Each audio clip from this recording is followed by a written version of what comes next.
She is intimately bound to the US Mexico border region. As a scholar, she focuses on issues of borders and boundaries, whether in academic disciplines or the geopolitical borderlands of Mexico and the United States, all through a Chicana feminist theoretical lens. Dr. Cantú also writes poetry and prose, what she calls creative bioethnography, also with a focus on the borderlands and heavily rooted in the cultural traditions of the region. Her life formation as a working class Chicana shapes her intellectual and aesthetic endeavors and impels her to act to deconstruct the oppressive structures that exist in society. She passionately believes that words have power and that literature has the potential to create the change we need. She works with her students to use the power of their stories and their words to create a better world for all sentient beings. Dr. Cantú is the Murchison Professor of the Humanities in the Department of Modern Languages and Literatures at Trinity University. Please help me welcome a literary matriarch of our movement, Dr. Norma Elia Cantú. Buenos dias. Good morning, everyone. It is indeed a pleasure to be here this morning with you. And gracias for that beautiful introduction. And I don't think I've ever been called a literary matriarch. So that struck me. Gracias. My time today with you is focused around folklore in the classroom. And I'm going to talk about, as I said on the title, the intangible heritage that we have and that we should be treasuring in our classrooms and our lives. And then about the power of stories and storytelling. And I will probably at the end just ask you to contribute and come in and share with you in the chat or through voice some of those ideas that I will be bringing up. I'm going to divide the talk into three sections. One is just folklore in general and a little bit of critical race theory, because what I'm claiming is that the storytelling, the folklore, is a counter narrative. And of those of you who know about critical race theory, that's one of the principal tenets, is that we have these master narratives that, as abject people in, especially the United States, rule who we are and give us an identity. And so the counter narrative works against that and establishes our own identity through our own stories, our own narrative of the history, but also of our lives. So the first part, I want to talk about this idea of intangible heritage. It's a United Nations, UNESCO project, if you will, that recognizes the value of not just monuments, not just battlefields, but, for example, culinary traditions, like Adan did yesterday, the mention of all that. Also, stories and so much more, including the herbs, the healing herbs that often communities, indigenous communities, autochthonous communities have knowledge of. So that's an intangible heritage that is often from the first world kind of appropriated. So we want to make sure that we establish that background, that intangible heritage as the backdrop. That doesn't mean you're going to be going into your classroom and talking about it, but why not? Especially once we get into the stories, you'll see that they have their own intangible heritage as well. See, there's a couple of things here. Yeah, folklore is a counter narrative. So let me then talk about three main stories. Well, the other thing is how stories are divided in folklore. Of course, you've heard of folk tales and tall tales, and you've heard of myths and legends. All of that is a literary folklore.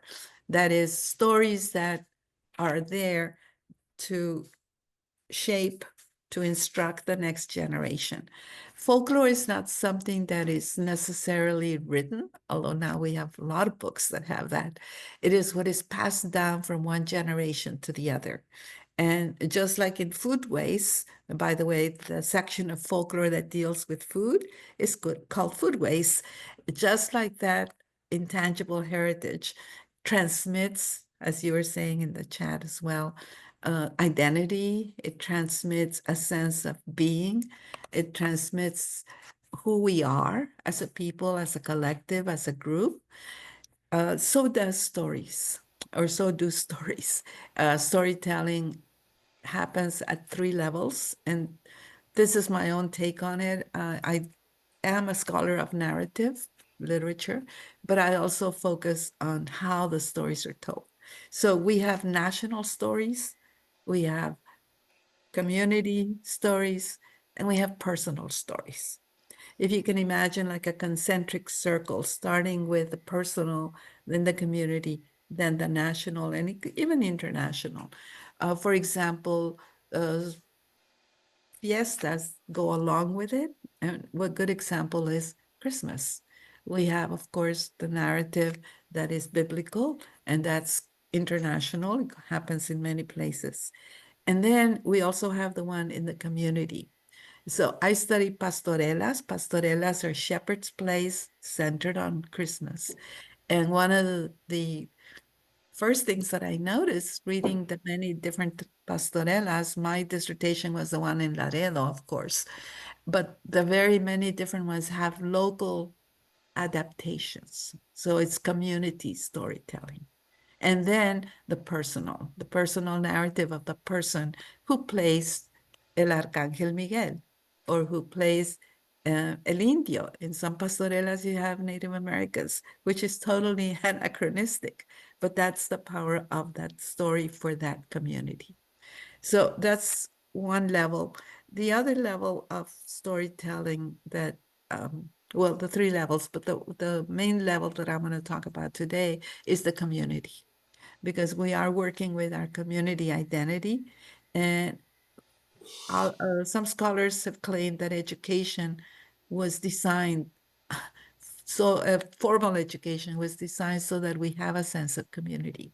So we have a shared knowledge of stories, of traditions, of language. And I will dip a little bit into language. I just can't help myself because I am a professor of literature. And as an English professor, I'm always looking for things about the language. And for us, Mexican Americans, Chicana, I call myself Chicana. For Chicanes, the area that we look at is the intersection of English and Spanish, and to create that third language, Tex-Mex, if you will. So the other stories that I want to tell you, and I'm sure you know some of these. One is the origin myth. An origin story tells a people how they came to be. Well, again, from the global level, we have Huitzilopochtli, who tells the Aztecs when they are up in Aztlan. And by the way, scholars have identified Aztlan as being in Utah. Yeah, Utah, in the area of around Salt Lake City because of the lake. The story, the myth, talks about the tribes coming south from an area of white herons. Aztlan is that area. And that area has, of course, stories. But the main origin story is that of Huitzilopochtli. The god Huitzilopochtli tells the people to go south until they see an eagle perched on a prickly pear cactus with a serpent on its beak. And they do. They follow orders and they go south. And it takes them 400 years to get there. I'm not speaking 400 years literally, it takes much longer. But to the Aztecs, to the Nahua, to the Nahua speaking people of that area, it meant just chingos of years, lots of time, that they were going to have to keep walking until they saw that. And they do. Now, let me backtrack a little bit because they don't all come at once. So they come in waves. And along the way, they leave communities. But how do we know that these people are the same people as the Mexica in Mexico City that found Tenochtitlan when they see an eagle on a prickly pear cactus, un nopal, and a serpent on its beak? Well, there's a codex that tells the story. And I was lucky enough to go to Mexico City for an exhibit one year that had 43 codices gathered from all over the world. And there it was, the origin myth. But the other way that we know is language, because now what? The language of the Mexica is the same family, linguistic family, as Ute, the Utes in Utah. So they have the same language origin. And that gives us evidence that that is where Aslan was located and how the people came south and founded Tenochtitlan. And that myth, that origin story, is one that I think students appreciate, acknowledge, reaffirms, because they know that image. It's on the Mexican flag.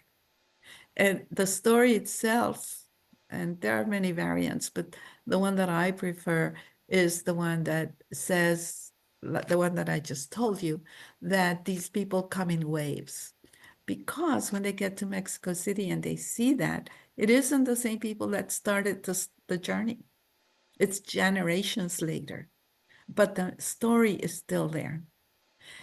Kind of similar to the mariposas, the way that they travel back and forth. And it isn't the same generation necessarily that gets there as the one that started the journey.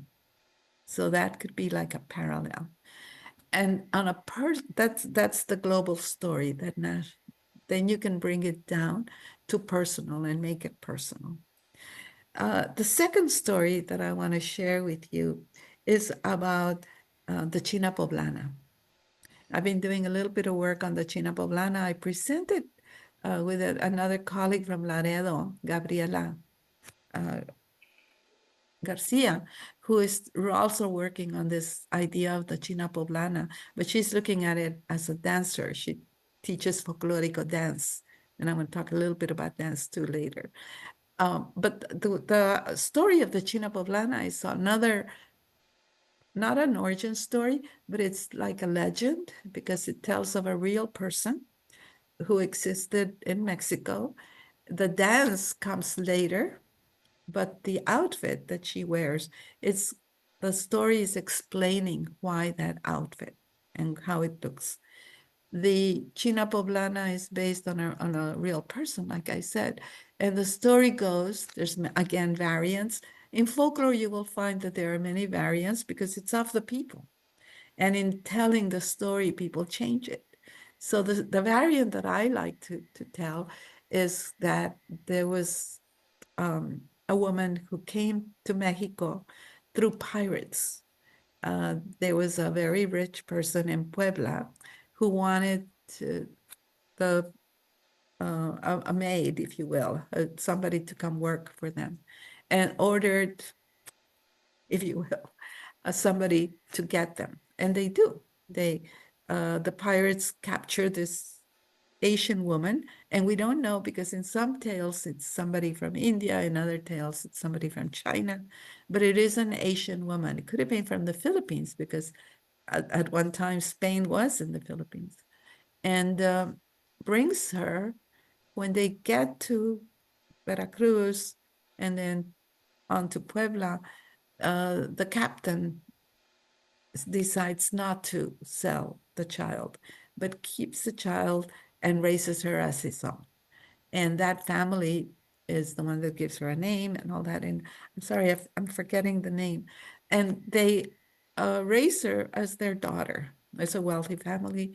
She's around 12, 14 when this happens and gets very homesick for her land and embroiders a skirt that is the China Poblana that we know. And if you remember, on the skirt is embroidered with bright sequins the story from Huitzilopochtli. It's the image that led to the founding of Mexico. So it is a foundational story as well. It's the eagle on a nopal with a serpent on its beak. And that becomes the epitome of Mexican womanhood. It's an Asian woman in Puebla. That's why China Poblana. And if you look at artifacts like the China Poblana dress or the Mexican hat dance, el jarabe tapatío, you can see indigenous roots, but you can also see the influence of other races, other traditions. I don't know if Alan spoke of the African American influence into Mexican cuisine, but that's another element that is there. The root is native. The way that the traditions are imposed on a people by colonizers often incorporate what is already there. And then the third story that I want to share with you, and maybe one of a couple of others, but the other main one is La Llorona. And we're going to finish with La Llorona when I'm doing my conclusion. And I'm going to ask you your stories of La Llorona, because almost everyone has a story about La Llorona, whether they heard it or saw it or encountered La Llorona. So La Llorona is a kind of type of story. It's a cautionary tale. And the question is a pan-Uto-Aztec story? I would say yes, I think it is. It includes the Ute tradition, the language, and then the Mexica, the Aztec. There's in La Llorona elements that are indigenous as well, because one of the variants, one of the stories that is told is that it is La Malinche. La Malinche was the translator who many blame for the conquest of Mexico, while others, including myself and many other Chicana scholars, see her as a savior, as somebody who, yes, collaborated, did the translations, but she also helped stop the massacre in many occasions of the stories that we have. I that same visit to Mexico to see the codices, I saw La Malinche on many of the images of the colonial period. The codices had a woman there in a beautiful huipil standing next to Cortés with language coming out of her mouth. And she was translating, often negotiating, and you could see because people would come, that the indigenous were coming with gifts and things to give to the Spanish. And then the Spanish, in many of the scenes, are decimating, just killing the indigenous people. So the codices are our history, our evidence, if you will, that she was there. What was really sad to me was that in all the signage at that exhibit, she was never mentioned. I was not, her name did not appear. It was just about the conquest and very generic kind of descriptions. So the three stories, the Huitzilopochtli founding story, the China Poblana, and La Llorona, I see as counter narratives, as foundational stories for our identity as Chicanes in the United States. Yet, a few people understand or know the stories or stop to think about where they come from and what they mean for us. And what we have instead are sometimes very personal narratives about family. You know, just mention a few here. Often you will have in South Texas, because when I was teaching in Laredo, I heard this over and over, uh, that we had land, the family had land, but then the Anglos came and took the land away. And there is a historical basis for those stories. But also there's a family narrative. How did the land get lost? Well, Sometimes it was a grandfather or great great great grandfather who gambled the land away, or it was a violent takeover. They killed the family or drove them out and they took over the land.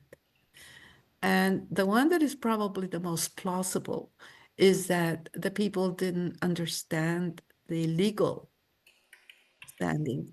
And often the Anglo settlers came and did the paperwork, whatever, and took over legally. So all of these narratives are more based on family lore. It's still folklore, but it is family. And that counter narrative steps in when we disrupt the original narrative, if you will, of the land takeover that happens in South Texas. And the family stories are intangible. There's no record of them. They don't appear in textbooks, in history books, and yet families' lives, futures, pasts are based on that. So you have these um, kind of families navigating their historical past, how they came to be, who they are. I think the increase in genealogy studies with our community is based on that desire to have a past, to have a past for your family. And so you do genetic whatever.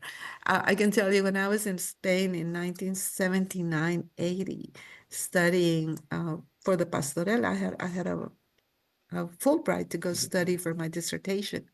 And I found some people there would come looking for their antepasados at the Biblioteca Nacional, looking at records, finding things. And many of the archives in Spain, people do that. They go to the church archives to find their ancestors. Why? Why that need to find who you are, who your ancestors were, if not to get an identity, if not to kind of prove to yourself that you have a past, that there's a narrative there that goes to the past and is here and goes to the future. I'm reading the chat, Aurelio's um, comment about the family, the Mayor family in Laredo. Yeah, that's one of the narratives, whereas others did retain their land. And sometimes con pistola, they had to fight for that land. All right, so let me go back to the Llorona, because that's gonna be like my case study for us. When I talk about the personal narrative that people tell themselves or their family, the Llorona is often in there. Las abuelitas, mi abuelita would tell us this story about a woman who had killed her children because the children, and she drowned them, by the way, in the river. And it wasn't the children's fault necessarily, but she was mad. She was a mad woman. But because she had done that and God had punished her by not admitting her into the beyond, she was still there as a spirit in the water. And so children who came near that water could be taken away by La Llorona. And that's why it's a cautionary tale. You bet we were not going to go to the creek after hearing that story where the Llorona was there roaming the creek to take children. The other narrative about La Llorona is that she was La Malinche, like I said, and thus that spirit that was betrayed by the Spanish because Cortés marries a Spanish woman and Malinche has had a son, but they don't get together. He leaves her, if you will. And as an aside, this is a parenthesis. There's a really interesting play by Cherie Moraga, Hungry Woman, that has to do with this figure of the Malinche betrayed by Cortés. It's the Medea story, actually, who kills her children, combined with like the story of La Malinche. It's a really interesting play. If you haven't read it, you might check it out. Um, close parentheses. So this figure in as a cautionary tale, La Llorona is a figure of fear, but she has been in some cases changed. And there's a children's story by Gloria Anzaldúa where she's not to be feared. On the other hand, she's a helper. She's somebody who helps you. And that transformation has taken many years to occur, but it's not in the popular conscious. That's still not what people believe. They believe La Llorona is to be feared. And so another variant is that she goes after wayward men who have been drinking and womanizing. Often the story is that they're coming home late at night and they see La Llorona. And my most recent experience with this was a woman who lives here in San Antonio who showed me a video that her cuñado had taken of the Llorona in Mexico near the water. And he was coming home drunk one night, walking, and she appeared to him. And of course, scared the bejesus out of him. He was so scared, but he took an image. He got a video of La Llorona, and I had never seen one, so I was very excited to find that she had that. But that's like evidence. Now, the other thing is the commercialization of the figure. I'm sure you've seen the different TV shows and the serial that came out, all functioning with a contemporary narrative about a figure like La Llorona. And I think it was the X-Files a few years ago had an episode on her. They also had one on chupacabras. So that's another story. The figure herself can be reclaimed, as Chicanas have done with both La Malinche and La Llorona, to be to stand for power and agency. And that's when I'm talking about the power of these stories to be counter narratives, is that we are not bound to the way the story initially functioned as a cautionary tale, but we can reinvent it. We can retell the story. You can ask your students to retell the story or to write the story from the perspective of that character. And so it changes the whole narrative and becomes ours in a different way. For women, if you notice, the China Poblana, La Llorona, all of these are, and in a way, La China Poblana, that's why I'm working with her figure, is also taking agency. Even though she's a slave, technically, she creates her own identity. She embroiders that dress. She celebrates her cultural background and stands for that person who resists the colonization, if you will, by being her own self and taking agency. Um, Another story, and I'm just gonna now for the next 10 minutes or so, throw out some other stories that might work with your classes. And I am gonna give Dr. Saldana a sheet with some resources, including the Smithsonian Institution a few years ago created a folklore, kind of like a handbook, and on the border. It's for the border. So I'll give you that link and you can go, it's online. Also, there's a journal, the Journal of Folklore Education. And I'm going to give you a couple of articles from the journal. I'm on their editorial board, and you might want to write for them. They are always putting out calls for different stories. I think the next one is on monsters, and monsters defined large. So it could be myths, it could be any kind of stories. You'll see the call for papers. And but yeah, I'm going to talk about a few others. La mano pachona. Some of you may remember that story for childhood. And again, there are many variants. I'm not going to go into them. It's just, I want to just put them out there for you. Because again, some of these are cautionary tales, but they also have a power to unite us. When I mentioned La China Poblana, I can be in Monterrey, I can be in Chicago, and I mention it, and people know. It unites us as people with that Mexican root culture. Uh, the same thing with La Mano Pachona. But then there's some very specific ones. In Laredo, we used to have a character in the 50s who was on television, Dr. Zico. Aurelio, you may remember that. And he would be a made-up character on television who introduced the different um, TV programs, movies that were often scary, those B movies. So that's very local. El Cucuy is not local, it's generic.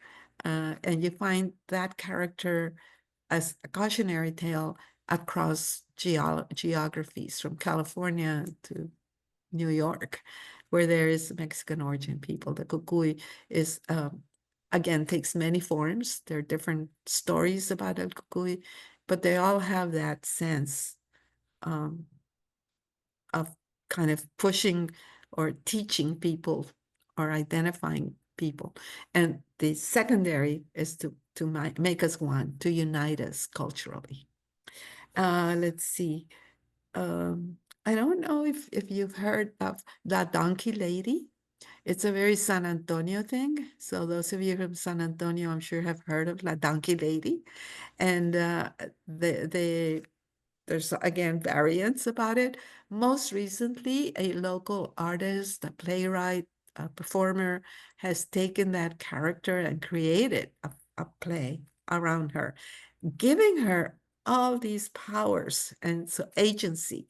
She's a very um, complex character because she can be scary, but she can also help you. And there used to be a phone number people would call and talk to La Donkey Lady. And so that the kids love to hear those stories. Students, I would say any age group, but I think the high school students could be equipped with the critical apparatus, the critical tools to look at the stories and explore why they exist, for whom they exist, and who is telling the story. These are questions that come out of a feminist analysis of anything that you are working with. Like who is telling the story is really important because it shapes the story.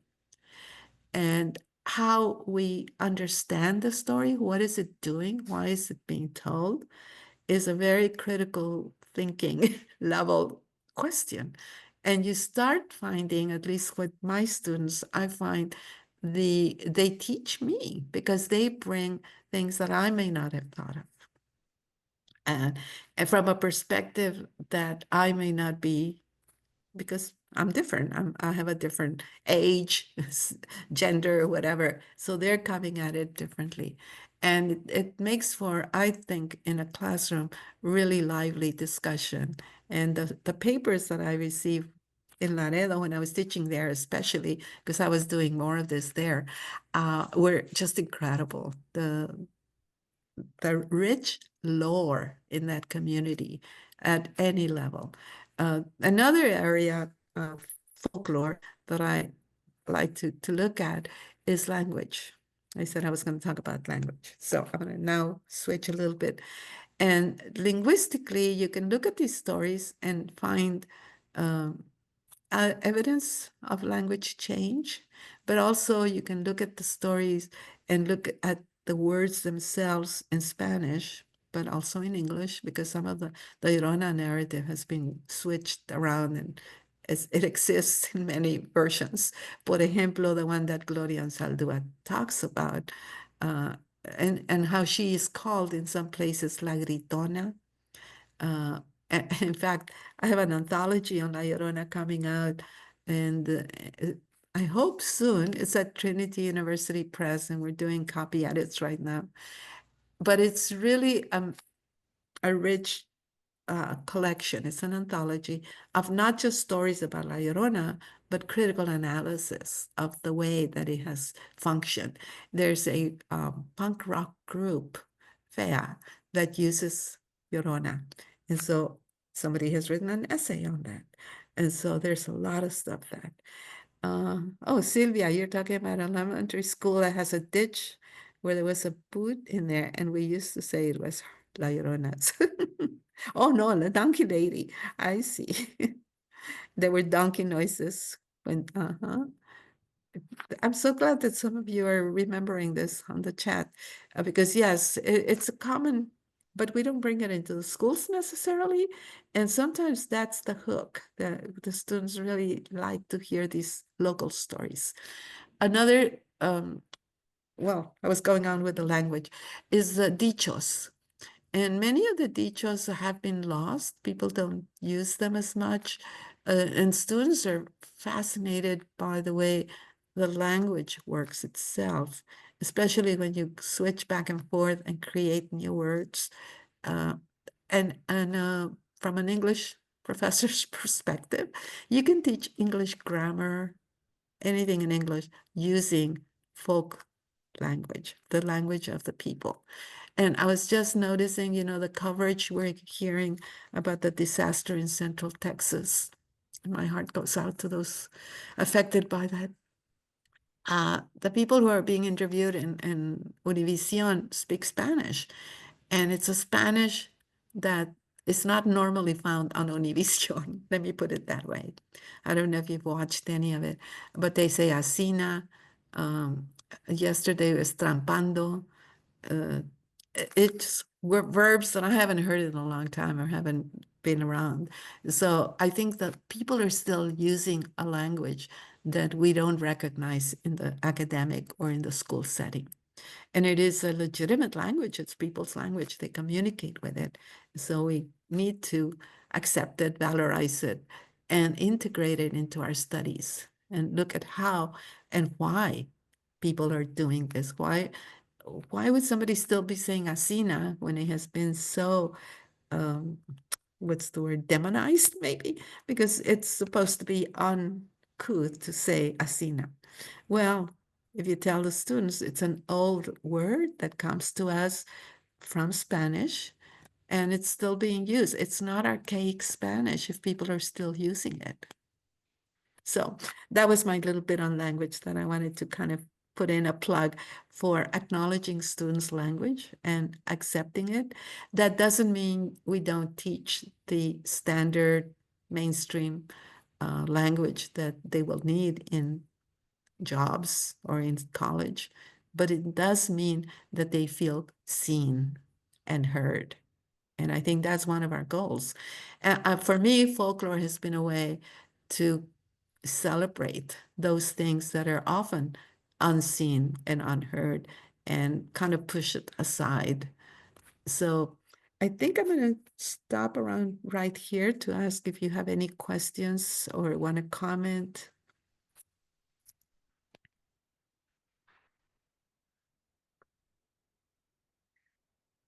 You can put I have 21 messages I hadn't seen. Uh, oh, wonderful, Cristina. You had them rewrite the stories and the kukui. And the unit on third grade. Oh, wonderful. Yes, it is wonderful to hear different versions, isn't it? Let's see. El Hombre Águila in Monterrey. I had not heard of that, and I have family in Monterrey. So please tell more. Aurelio, yes, the pocho labels. Oh, the bridge on the south side. That's the one with the children? Oh no, it's about the Llorona. Okay. But there is the story about the children and the bus. That's another folklore, very popular here in San Antonio. Huites, Ancina. Uh, if you have stories about La Mano Pachona, that's my next project. I'm going to do a little bit of field work here with you all. Just email me the versions that you've heard. In Laredo, we had it, but it was my grandmother just saying about this hairy hand, and you could see it, you could feel it, that would come out at night and get your feet or something, and so it just scared you. Uh-huh. Yeah, Gloria, it is a San Antonio. La donkey lady I have not found anywhere else, which leads me to believe that there must have been a woman who probably scared kids because she was old and alone in a scary house or something. I mean, that's usually the setting. And probably had a donkey, and they called her the donkey lady. And then before you know it, in the imagination, she becomes the donkey and starts scaring people. But I don't know. I haven't done research on that one. Marisela Barrera is the local artist who has, and it's on my list of things to do is to talk to Marisela about the origin of the donkey lady. She talks about it in her play, one version anyway.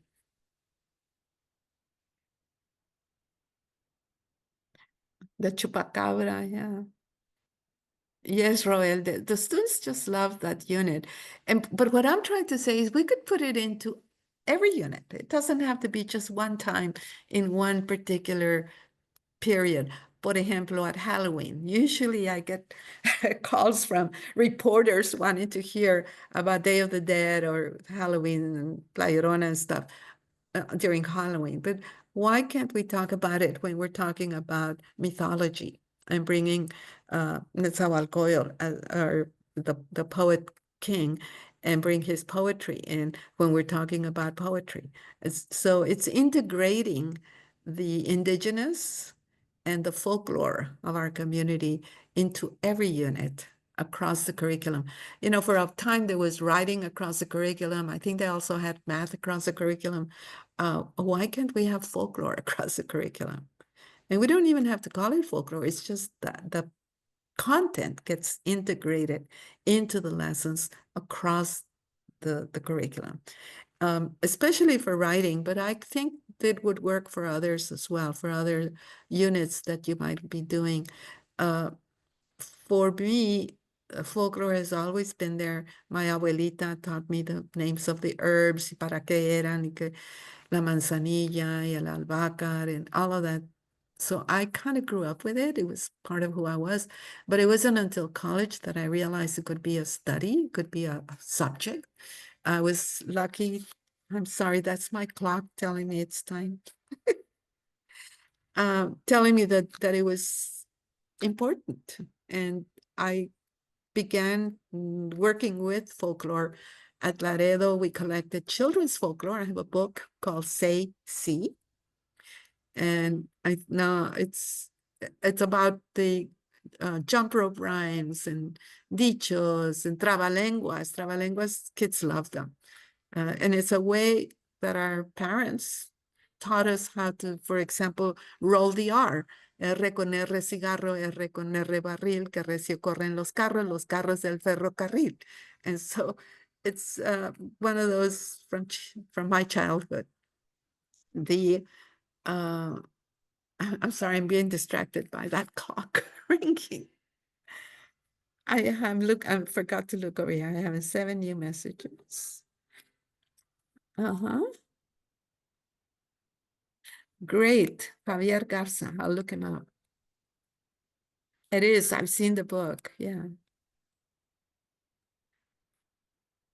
Mm. Yes, the magical realism. We can create stories for ourselves and for our students.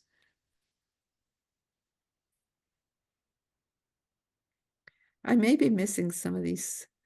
Hi, Christian.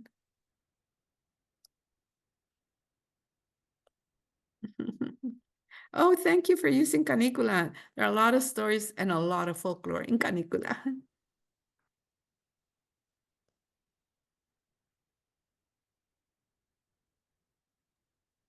Dr. Cantú, you have about 15 minutes. I don't know if you want to wrap it up for Q&A. Like, Yeah, yeah. I was hoping people would tell me their Llorona stories, but I haven't seen any that are doing that. So yeah, I can go into my conclusion. I can answer a couple of questions here. Oh yeah, how long did it take to write Canicula? It's a very unusual case. It took me 4 weeks. Um, I just left Laredo. I was teaching full time and at the university, 4 classes a semester and summers. So I took one summer session, 5 weeks, and went to New Mexico and just wrote day and night. I don't recommend it.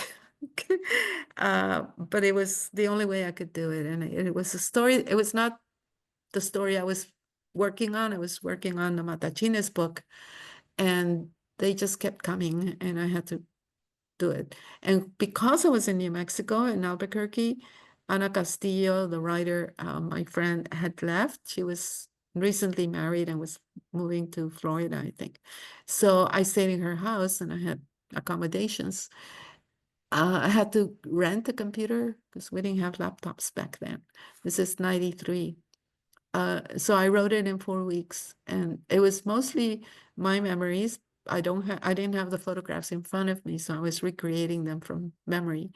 But about 80% of it is true. It's my story, but I also kind of that's why it's a creative autobioethnography. Um, Another question.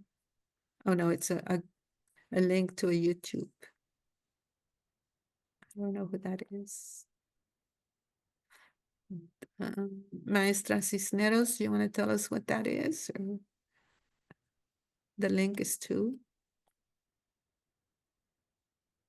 Bueno, I'm going to go ahead and start wrapping it up. Key points. Critical race theory in the classroom. And I focused on one tenet, counter narrative. You can go down the different tenets, microaggressions, all, and incorporate it without even having to say, this is theory. You just do it. And it really, the students get it. Second point, the storytelling, the power of storytelling, not just to create and affirm identity, but to connect us with our ancestors and with a global community. Because these stories that I've shared with you, the China Poblana, La Llorona, the Huitzilopochtli origin story, they resonate across greater Mexico, as Paredes would call it.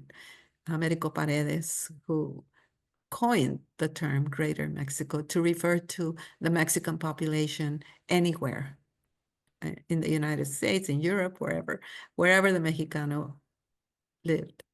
And the third, La Llorona. And La Llorona, I think there's books about her. There's going to be another book. I have an anthology coming out.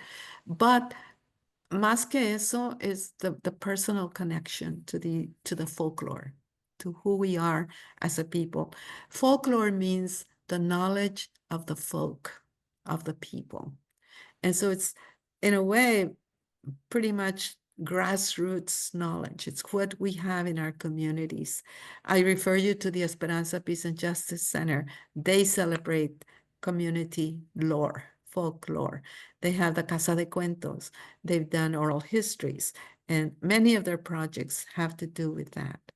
And the way perhaps they kind of overall closing those three, but the overall is how can we in a classroom, whatever level, I'm at the university, whatever level you are, how can we create the future we want for ourselves?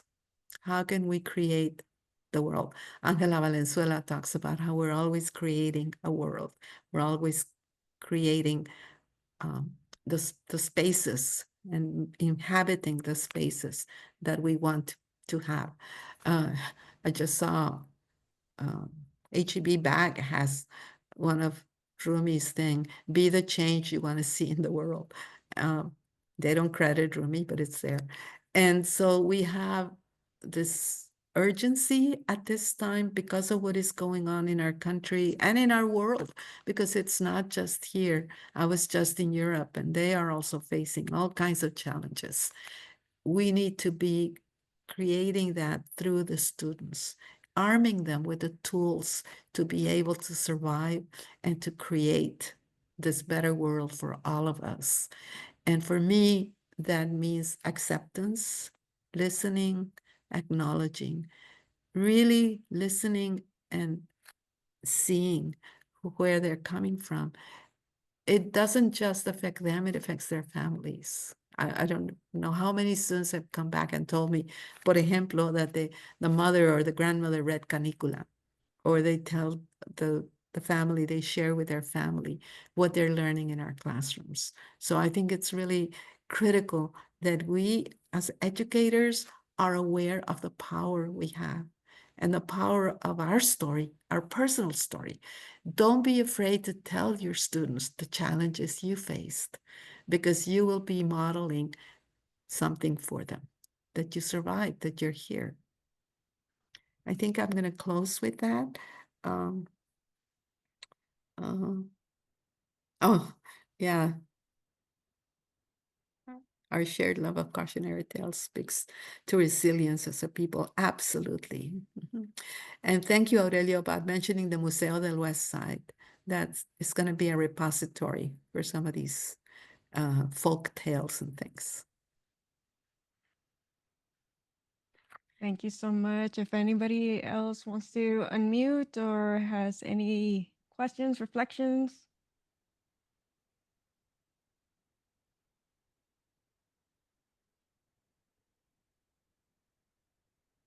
And okay. please do reach out if you have any stories to tell me, or if you have any questions.